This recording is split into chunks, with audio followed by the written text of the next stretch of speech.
또 유족들에게 위로의 말씀을 허락하시고 우리가 이렇게 하루라도 살아가는 것이 주께서 주신 생명의 은혜임을 다시 한번 경험하게 하여 주시옵소서. 우리의 생명은 하나님의 손에 있는 줄 믿습니다. 이 땅의 삶이 전부가 아닌 줄 믿고 있습니다. 주여 우리 가운데 오셔서 이 시간 성령께서 은혜를 베풀어 주시고 한 주간 살아갈 때에 아프고 지치고 힘든 자가 있다면 생명의 말씀을 통하여서 위로하시고 치유하여 주시옵소서. 우리가 살아가는 이유와 목적과 삶의 방향을 분명하게 하시고 오늘 말씀을 통하여서 그 길을 저희들에게 보여주시옵소서. 나는 길이요 진리요 생명이다. 나를 통하지 않고서는 아버지께로 돌아갈 자가 없다고 말씀하셨던 그 길이신 진리이신 생명이신 예수 그리스도를 찬양합니다. 주여를 불쌍히 여겨주시고 우리를 도와주시옵소서. 예수님의 이름으로 감사하기도 드립니다. 오늘 본문의 내용은 아브라함이 하나님 땅을 떠난 지 한 10년, 11년 정도 흘렀습니다. 그 이유를 알 수 있는 것은 오늘 마지막 절에서 아브라함이 이스마엘을 낳게 되는데 나이가 86세였습니다. 아브라함이 75세에 떠났으니까 한 10년, 11년 정도 흘렀죠. 여기 계신 분들 예수님 믿은 지 얼마나 되셨나요? 10년 되셨나요? 10년 정도 예수님 믿으면은 좀 삶이 달라져야 될까요? 그럼 그 어떤 일에 한 10년 정도를 일하면 전문가가 되죠? 별 반응이 없습니다. 내가 어떤 일에 이렇게 전문적으로 일을 하면 10년 정도 되면 우리가 프로라고 부릅니다. 그럼 예수님 믿고 10년 정도 지나면 프로가 되셨나요? 이게 남들이 보면 교회 다니라고 몇 년 믿으셨어요? 한 30년 되신 분들 계세요? 그러면 굉장한 프로죠. 천사가 되고 화도 내지 않고 우리가 학교를 다닙니다. 시원한 초등학교 몇 년? 6년 중학교 3년 고등학교 3년 합치면 더하기 하면 12년 12년 정도 학교 다니면 여러분들 미적분 잘 푸세요? 그런 게 있어요. 12년 정도 나오면 고등학생들 다 서울대 갈 수 있죠. 아니 다 같이 공부했는데 왜 10년 공부했는데 서울대 못 갑니까? 근데 지금 여러분 살아보니까 미적분 써보고 계세요? 산수만 잘하면 되죠. 더하기 빼서는 헷갈립니다. 요즘. 제가 무슨 말씀 드리고 싶으냐면 우리가 12년 학교 다닌다고 공부 다 잘하는 거 아닙니다. 그러면 서울대 다니는 학생이 자기 동기한테 말해요. 너는 12년 동안 학교 다녔는데 서울대 못 왔어? 너 바보야. 라고 말하면 그렇게 말하는 친구가 문제가 있는 거예요? 아니면 서울대 못 간 친구가 문제가 있는 거예요? 문제기보다도 서울대 가는 친구는 굉장히 적죠. 그러면 다 가지고 공부하면 나머지는 다 바보입니까? 그렇진 않죠. 근데 어떤 부모님은 이렇게 말합니다. 너 학교만 졸업해줘. 고마워. 나 다른 거 바라지 않는다. 근데 이렇게 하는 부모들의 특징은 그 아이들이 사고뭉치 아이들이죠. 근데 어떤 부모들은 아이들이 사고없이 잘 다니면 뭐라고 말하냐면 야, 너 이 정도 해야 되는 거 아니야? 라고 말해요. 뭐가 차이가 있는 거죠? 너 학교만 졸업해줘. 고맙겠어. 고등학교 졸업증만 줘. 이런 부모는 잘못된 부모고 야, 너 이 정도는 가야 되는 거야 하는 그런 부모는 잘된 부모인가요? 그러면 하나님께서 우리를 바라보시면 10년 이상 믿으신 분들 계시다면 하나님 우리한테 말씀하시는 거예요. 너 10년 이상 예수님 믿었으면 서울대 정도 가야 되는 거 아니야? 라고 우리에게 물으신다면 여러분 어떻게 반응하시겠어요? 야, 쟤는 10년 정도 예수님 믿었거든. 너보다 어떤 친구는 2년 믿었어. 너보다 믿음이 좋아. 야, 저 친구 봐라. 2년 믿었는데 3년 믿었는데 신앙생활 잘하고 있어. 그렇게 그분 하나님 우리와 그분을 비교한다면 여러분 어떻게 반응하실 것 같으세요? 좋으세요? 근데 우리가 그렇게 믿고 있는 거야. 신앙생활 하면서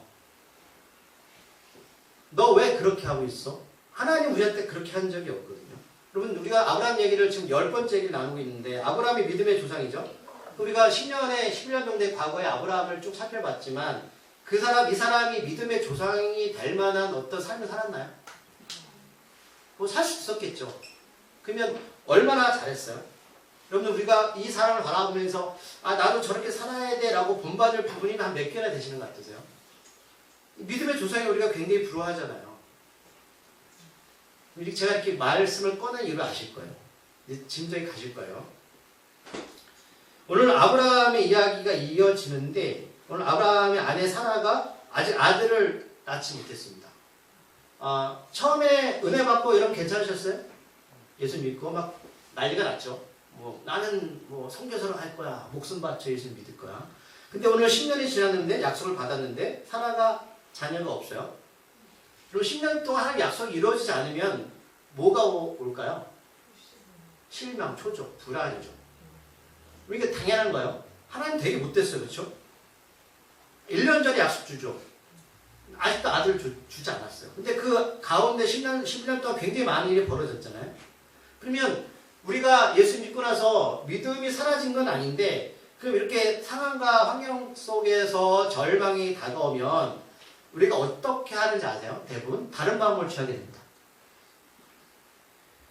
여러분 그 잘못된 게 아니고요. 우리는 그렇게 상식적으로 당해야 됩니다. 하나님 10년 동안 응답 없었으면 우리 방법을 찾아야 되죠. 어떻게 하든 설가하면 되는 거 아니에요? 하나님 약속이 사라진 게 하나님 약속 말씀하셨어요. 아브라함의 씨를 통해서만 이 땅에 후손들이 올 거야. 예수님이시잖아요. 그 약속하셨죠. 그러면 사라한테 자녀가 없으면 본질은 아브라함이잖아요. 그러면 다른 방법이 뭐냐면 다른 여자를 통해서 그 약속 이루면 안 될까요? 그렇게 시작된다고요. 믿음이 좋은 것 같은데 우리 삶 가운데는 다른 방법을 취해요. 오늘 누구처럼? 사라처럼. 그 여자로서는 자존심 상하죠. 그럼 만약에 내 남편이 다른 여자와 살면 기분 좋으세요? 네? 괜찮아요? 하나님 약속이잖아요. 우리가 꽤 신앙이 있는 것처럼 보이지만 있잖아요. 엄밀히 따져보면 이런 일들을 굉장히 많은 실수를 합니다. 꽤 그럴듯해요. 포장하죠. 나를 이렇게 포장합니다. 사람들 앞에서. 이쁘게 포장이죠. 근데 하나님이 하나하나 벗겨보면 그 안에 뭐가 있냐면 이런 인본주의적인 신앙생활 하면서 수없는 사람들을 정죄하죠. 나 서울대 가는데 못 갔어. 너 그 정도야? 하나님 우리를 바라보면서 안타까워요. 그래서 이전에 보면 사라가 고백하는 장면이 나오는데 2절 말씀을 읽어볼게요. 16장 2절 말씀 시작. 사라가 아브라함에게 이르되 여호와께서 내 출산을 허락하지 아니하셨으니 원하건대 내 여종에게 들어가라. 내가 혹 그로 말미암아 자녀를 얻을까 하노라 하며 아브라함이 사라의 말을 들으라. 아멘. 저는 2절을 묵상하면서 사라의 그 마음을 좀 읽었습니다. 사라의 여러 가지 마음이 충돌하는데 먼저 하나님께서 내 출산을 허락하지 아니했다. 지금 원망하는 거예요. 10년 하나님 약속하셨잖아요. 그래서 사라는 아브라함 따라서 하나님을 떠났죠. 그 가운데 별일 다 있었어요. 애굽에서는 자기를 누라 속이고 사라한테 동의한 적이 한 번도 없거든요. 세상만으로 개고생했는데 하나님이 약속을 성취하지 않았습니다. 그래서 하나님이 내 출산을 허락하지 않았다. 아이를 낳지 못하는 원인을 분명히 찾고 있지만 키도 누가 갖고 있다? 하나님이 있는 걸 알아요. 우리가 살면서 이 모든 문제를 하나님이 해결하실 거를 알아요, 몰라요? 고백하잖아요. 하는데 안 되어졌을 때 우리는 사람의 방법을 취하는 거죠. 그러나 취하는데 막 하는 게 아니라 그래 어차피 아브라함한테 씨이니까 딴 여자가 들어서 아이를 낳아도 그건 괜찮아라는 마음을 내 스스로가 위로한다는 거예요. 내가 마음에 아직까지 풀리지 않는 믿음의 결말을 바라보면서 나는 그래도 주일날 뭔가 열심히 하면 나를 스스로 여러분 안심시킵니다. 하나님 앞에서. 여러분 그 믿음 절대 아닙니다. 내 열심은 나를 속이는 거예요.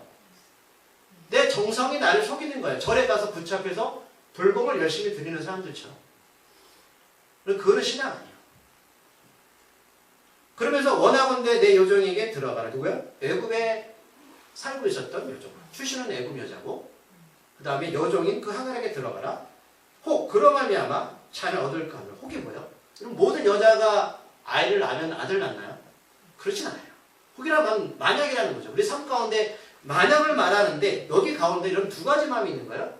내가 이렇게 말하면 아론이 어떻게 반응할까? 그리고 혹시 아브라함이 하갈을 취해도 여러분 사라가 아들을 낳기를 바란다 생각하세요? 멀어지면 여러분 이거 이중적인 거예요. 사람은 여러분 자기 몸에서 아들 낳기 원하지 다른 여자한테 아들 낳기를 원하지 않아요. 그럼 옛날에 영화 보면 그렇잖아요. 마님이 아들 낳으면 요정을 붙이는데 아들 낳으면 그 마님이 좋아요? 그럼 여자가 여러분 이런 마음을 품는 거 여러분 약속을 성취를 바라는 게 아니라 그냥 하나님 향한 반기예요.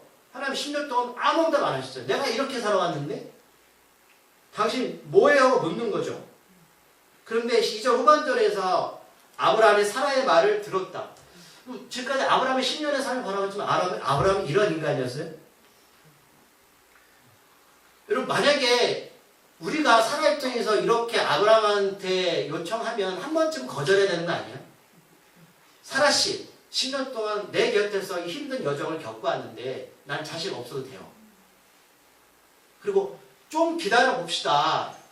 하나님 약속은 아직 이루어지지 않았습니다. 하나님 하십니다. 라고 이 정도는 멘트를 날려야 되는 거 아니냐. 그런데 바로 반응하죠. 지금까지 아브라함은 사라를 동의한 적이 없어요. 성경에 보세요. 물론 그게 다 기록되진 않았지만 언제 사라한테 일어난 적이 있습니까? 자기 마음대로 살았던 인물이 이 한마디에 오케이 라고 말하는 건 아브라함은 두 가지죠. 지금까지 하갈이 외모에 마음에 든 거예요. 여러분 싫으면 이렇게 반응 안 해요. 아브라함이 하나님의 약속의 성취를 원했다면 이거 거절합니다. 하나님이 하실 겁니다 라고 반응하겠죠. 두 번째는 욕심이죠. 어차피 끝났어. 대를 이어야 돼. 하나님 약속과 관계없습니다. 여러분 이게 우리의 모습이에요. 사라, 아브라함 믿음 있어 보이세요? 10년 동안 뭐 한 거예요? 어떻게 살아왔죠? 그럼 이게 우리의 모습을 적나라하게 비춰주시는 거예요. 그럼 나를 믿지 마세요. 그래서 아브라함이 애굽 사람 하갈을 데려다 동침하죠. 그래서 3절 후반절에 정확히 말해요. 아브라함이 가나안 땅에 거주한 지 10년 후였더라. 성경에 10년이라고 정확히 밝힌 이유를 여러분 잘 보셔야 돼요. 여러분 10년 동안 잘 예수 믿은 거 같으세요? 우리가 이런 사람입니다. 우리는 그리스도의 구원, 예수의 은혜 없이는 우리의 잘남으로 하나님 앞에 한 발짝도 갈 수 있는 존재가 아니에요. 30년 지난다고요? 우리 좀 달라질 것 같으세요? 달라질 수는 있겠죠. 네, 여러분 달라질 수 있어요. 그거는 물론 달라질 수 있는데 그 모습에 속지 마시라고 하십니다. 은혜는 그래서 구원받는 게 아니에요. 자, 4절 보니까 아브라함이 동침하죠. 동침합니다. 그리고 하갈이 임신합니다. 그럼 우리가 여기까지 보면 사람의 계획이 잘 이루어졌죠. 하나님이 뜻이라면 임신하지 말아야 되잖아요. 이게 맞는 거 아니에요? 우리가 인생 살아가면서 어떤 하나님과 관계없는 일을 할 때에 하나님 뜻이라면 잘 안 되어지면 그래도 하나님을 쫓아가는데 오히려 잘 되어질 때 어떻게 반응하세요? 하나님이 계획이었습니다. 오 괜찮네. 이렇게 살아도. 그가 자기의 임신함을 알고 그의 여주인을 멸시하였다. 여러분 이따가 나올 텐데 멸시가 뭐냐면 그 사람을 힘들게 하는 거야. 뭐 말로 나 이렇게. 근데 이따 이제 사라가 학대예요. 그럼 학대가 더 쓸까요? 멸시가 됐을까요? 학대는 정신 육체적으로 힘들게 하는 거군요. 참혹하게 만드는 거고 멸시는 그 정도는 아니에요. 그럼 우리가 보면서 야, 이 하갈 나쁜 여자네 라고 말할 수 있어요. 그럼 여기서 모성 본능이 나오는 거예요. 자, 지금 제가 하갈 입장에서 얘기하겠습니다. 아브라함이 나이가 지금 몇 세요? 85세요. 5세 6세가 됐어요. 노인네죠. 노인네 죄송합니다. 나이 많은 남자 좋아하는 여자 있어요? 돈 많으면 되죠. 그러면 지금 여기서 읽어보시면 하갈이 자기의 어떤 결정권을 얘기한 적이 한 번도 있어요? 하갈이 아브라함을 사랑해서? 그러면 지금 하갈이 아브라함과 동침한 이유는 뭐예요? 이유는 단 한 가지예요. 종이기 때문에 그런 거예요. 자기가 원해서 그런 게 아니죠. 그럼 임신은 자기가 원했습니까? 원한 게 아니죠. 자기가 원한 게 아니에요. 그럼 여러분들 하갈 입장에서 지금 여기서 어떻게 벗어날 수 있죠? 내 아들 낳아서 주인이 돼야죠. 모든 사람들이 겪는 일들을 지금 하갈도 하는 거예요. 하갈은 한 번도 자기의 입장 얘기한 적 없어요. 아브라함, 사라, 하갈 이 세 명의 군상들을 바라보면서 여러분 다 있을걸요? 우리 삶이 이렇게 돌아가는 거라고요. 우리 삶이. 그래서 5절에 보면 사라가 선택하죠. 이 일을 다 누구한테 말하죠? 아브라함. 모욕은 당신이 받아야 합니다. 아니 사라가 아브라함한테 누군지 바람이에요. 그럼 아브라함은 얼싸하고 오케이하고 들어간 것뿐이고 뭐 아브라함도 잘못했지만 그 원인은 사라가 만들었잖아요. 우리가 삶의 관계 자기가 원인 다 만들어 놓고 뒤집어 씌우는 거죠. 네가 다 모욕받아야 돼. 그러면서 나의 요정을 당신의 품에 두었다. 그가 자기의 임신함을 알고 나를 멸시하니 당신과 나 사이에 여호와께 판단하시오너라. 하나님 팔아먹으면서 아브라함한테 네가 판단해달라고 했을 때 그럼 여러분 입장에 남자라면 어떻게 이거를 정리하는 게 좋아요? 우리가 그냥 살면서 내게 행할 수 있는 일이 있고 없는 일이 있습니다. 제가 6절 읽으면 아브라함이 아주 이기적이고 자기 중심적이고 10년이 지났음에도 자기 고집적인 부분이 또 나오는 구절이 있어요. 아브라함은 사라에게 말해요. 당신이 여정은 당신의 수종이 있으니 당신의 눈에 좋은 대로 그에게 행하라. 난 몰라. 누가 임신시켰어요?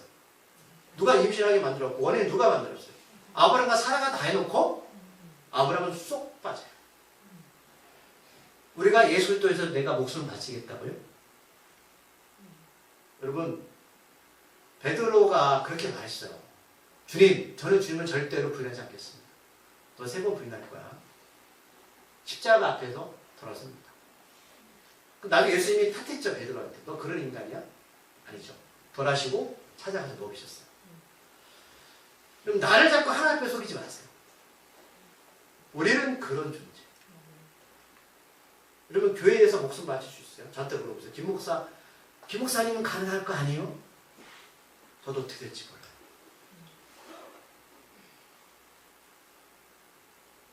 쏙 빠집니다. 눈에 좋을 대로 하라. 무슨 뜻이죠? 너 때로 싶으면 때리고 자기 아이를 임신한 여인한테 선택한 어떤 여인한테 이렇게 말하는 아브라함이 도대체 10년 동안 하나님을 뭘 따른 거예요? 뭘 따랐다고 했어요? 그때 하갈이 어떻게 하죠? 도망가죠. 방법이 없어요. 도망치는 것밖에 없는 거예요. 왜? 힘이 없어요. 여종이에요? 어디 가서 기대서 나의 억울함을 말할 거예요. 그래서 하나님이 나타나시는 거예요. 그런데 그 나타나심이 실제로 보면 우리가 두 가지 단어를 떠오르시대요. 광야의 생입니다. 일단 설명해 드릴게요. 광야의 산 곁에 하나님이 계십니다. 우리 강의는 몇 번 설명해 드렸어요. 믿어봐. 말씀이 있는 거. 예수님이 가셨던 그거. 그 샘 곁에 하나님의 사자가 만나십니다. 그리고 8절에 우리에게 유민신자로 말씀을 전하십니다. 8절 말씀 읽어볼게요. 이르되 사라의 여종 하가라 내가 어디서 왔으며 어디로 가느냐 그래 나는 내 주인 사라를 피하여 도망한다. 아멘. 사라의 여종 하가라 신분을 밝히시는 너 누군지 알아? 정체성을 밝혀. 너 누군지 알아? 너 누구니 김일중 목사? 너 어디로 왔고 어디로 가는 거야? 이 답을 갖고 계세요. 너 누군지 알아? 왜 태어났고 왜 살고 있고 어디로 가는지 알아? 이 답을 갖고 계셔야 돼요. 이게 없으면 은혜가 뭔지 모르고 살아가는 의미를 모르고 신앙이 뭔지 몰라요.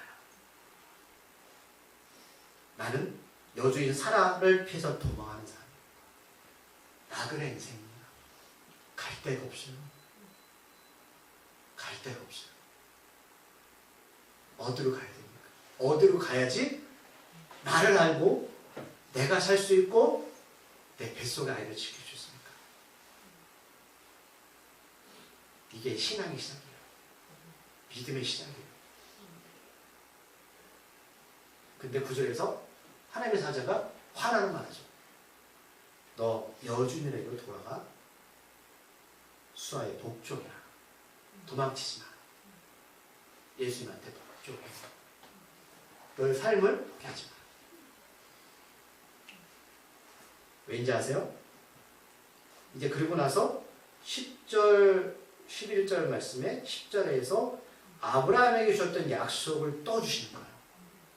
하가는 약속을 받을 존재가 아니에요. 이방인이었어. 근데 우리 지난주 봤지만 계속 봤지만 조카 롯도 아브라함 때문에 구원 안에 들어왔죠. 그러면 하나님이 이 약속을 왜 하신다는 생각하세요? 아브라함, 사라, 하갈 중에 여러분 누가 제일 불쌍해요? 그래서 아브라함이요? 하갈이에요. 길을 떠온 인생. 약속을 주시죠. 똑같은 약속 주시는 거예요. 이제 약속 믿고 살아라, 하갈아. 그들 믿지 마. 너 사라 멸시했던 거 내가 알고 있어. 그러나 그를 유지하지 마. 그래서 보면 11절에서 11절 말씀 읽어볼게요. 여호와의 사자가 또 그에게 이르되 내가 임신하였으니 아들 낳으리니 그 이름은 이스마엘이라. 이는 여호와께서 내 고통을 들으셨습니다. 내 고통을 들으신 하나님. 그럼 사람들 살아가면서 대부분 그렇게 말하더라고요. 사랑이 힘들었어. 예수를 모르는 인생은 고통이 고통을 끝납니다. 그런데 우리는 고통 가운데 예수를 만나요. 내가 너의 고통 소리를 들었다. 고통은 예수님의 약속을 받는 통로가 되는 거예요. 여러분들이 내 삶이 힘들면 힘들수록 광야 같은 인생 가운데서 은혜를 더 깊게 깨닫는 거예요. 저는 개척교회 목사거든요. 여러 목사님을 만나죠. 큰 교회 목사님, 작은 교회 목사님.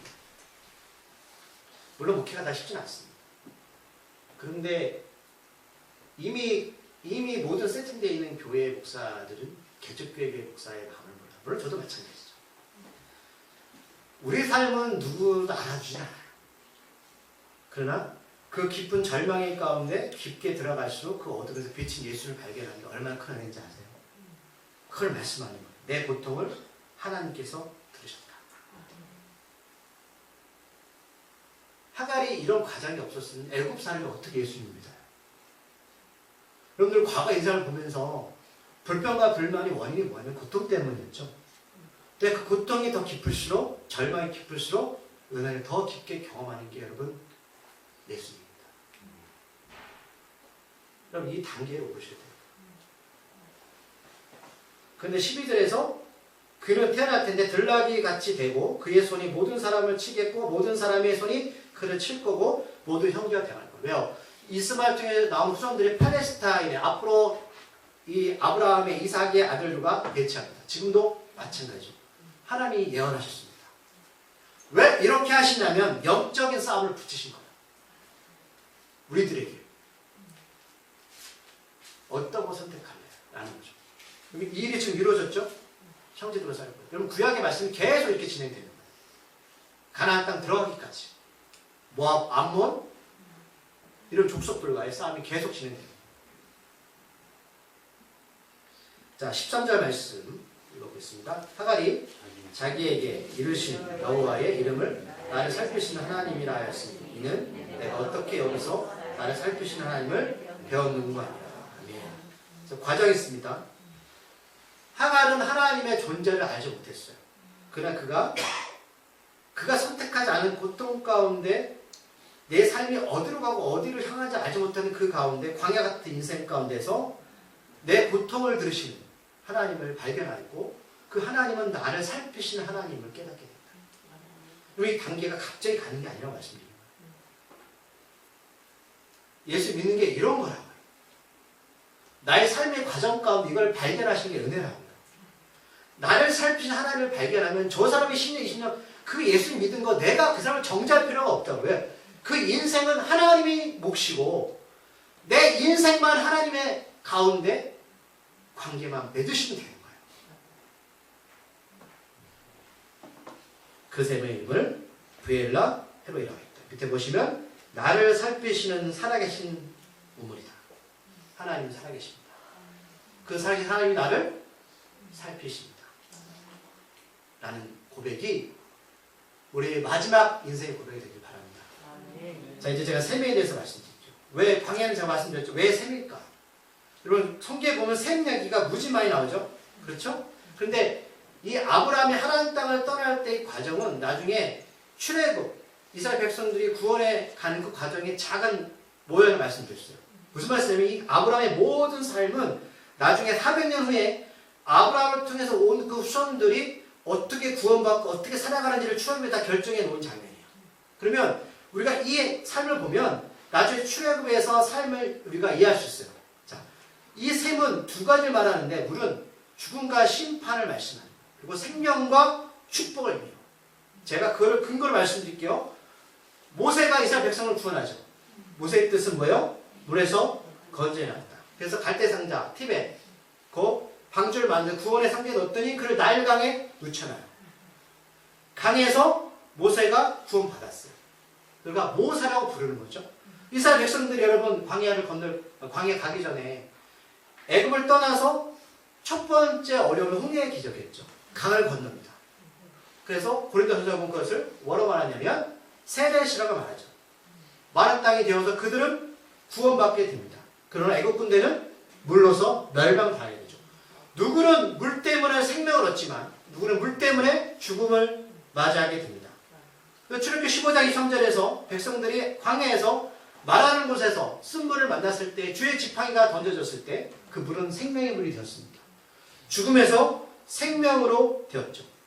그래서 백성들이 마지막 하나님의 약속의 땅 가나안 땅에 들어가기 전에 요단강이 있었죠. 그 넘치던 요단강이 하나님이 멈추셨죠. 모세를 통하여서 갈라졌을 때 그 가나안 땅에 생명의 땅으로 들어가는 그 핵심이 뭐다? 요단강이었습니다. 신앙을 넘어와서 요한복음 2장에서 첫 번째 예수 그리스도의 기적이 뭐냐면 물을 포도주로 만드는 사건이었습니다. 그리고 우리가 잘 아는 사마리아 여인 기억나십니까? 요한복음에서 나왔던 사장에서 남편 다쳤던 여인이 정오에 물을 떠나갔을 때 그 우물 곁에서 누가 기다리셨습니까? 예수님께서. 그 말씀하셨어요. 이제 너는 내 물을 먹는 자는 영원히 목마르지 아니한다. 라는 말씀하셨어요. 오늘 하갈이 왜 광야 같은 곳에서 인생 광야 곳에서 샘 곁에서 하나님의 천사가 나타났을까? 이외의 모든 것들을 설명하시기 위해서입니다. 어떤 이 물 때문에 망하게 될 것이고 어떤 이들은 물 때문에 생명을 얻게 될 것입니다. 그래서 하갈이 아브라함에게 이스마엘 낳은 지 86세가 때 아브라함이 이스마엘을 낳게 됩니다. 자, 다음 주 말씀 넘어가는데 여러분 11장에 보시면 갑자기 맛만 보여드린 거예요. 99세로 넘어가죠. 86세에 이스마엘을 낳고 99세에 13년을 넣습니다.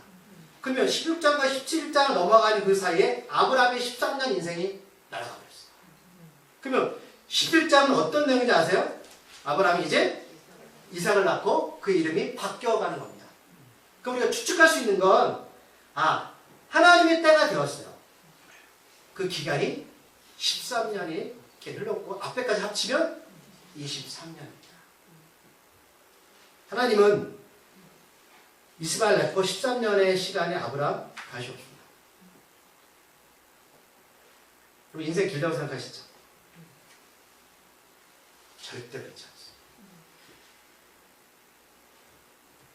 네, 말씀을 정리할게요.